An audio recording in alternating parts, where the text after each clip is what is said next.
పాకిస్తాన్ క్రికెట్లో విభేదాలు భగ్గుమన్నాయి. మాజీ కెప్టెన్ బాబర్ ఆజం, ప్రస్తుత టీ20 సారథి షాహీన్ అఫ్రిది మధ్య పచ్చగడ్డి వేస్తే భగ్గుమంటోంది. వీరిద్దరికీ పడదని క్రికెట్ ప్రపంచానికి మొత్తం తెలుసు. గతంలో బాబర్ కెప్టెన్సీలో ఎన్ని అవమానాలు ఎదురైనా తలంచుకుని వెళ్లిపోయిన అఫ్రిది అల్లుడు ఇప్పుడు జట్టు పగ్గాలు తన చేతికి రావడంతో ప్రతీకారం తీర్చుకునే దిశగా అడుగులు వేస్తున్నాడు. జట్టు బ్యాటింగ్ ఆర్డర్లో కీలక మార్పులకు సిద్ధమయ్యాడు.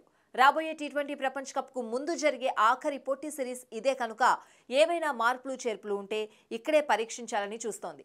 ఈ తరుణంలో జట్టులో కీలక మార్పులు చేపడుతోంది. ఆ జట్టు మాజీ కెప్టెన్ బాబర్ ఆజం కు స్థానచలనం కల్పిస్తోంది. కివీస్తో టీ20 సిరీస్ లో మహమ్మద్ రిజ్వాన్, యువ ఆటగాడు సయీం ఆయూబ్ ఓపెనింగ్ చేయనున్నారని సమాచారం. అదే జరిగితే బాబర్ ఎక్కడ బ్యాటింగ్ చేస్తారనేది ఇక్కడ ప్రశ్న. న్యూజిలాండ్ సిరీస్లో బాబర్ ఆజం మిడిల్ ఆర్డర్లో బ్యాటింగ్ చేసే అవకాశం ఉందని ఆ దేశ మీడియా కోడై కూస్తోంది. ఓపెనింగ్ జోడీగా రిజ్వాన్, ఆయూబ్ ఆడనున్నారని, బాబర్ 3 లేదా 4వ స్థానంలో ఆడొచ్చని కథనాలు ప్రసారం చేస్తోంది. అదే జరిగితే ఫఖర్ జమాన్, షాన్ మసూద్ బ్యాటింగ్ స్థానాలపై అనిశ్చితి నెలకొంటుంది.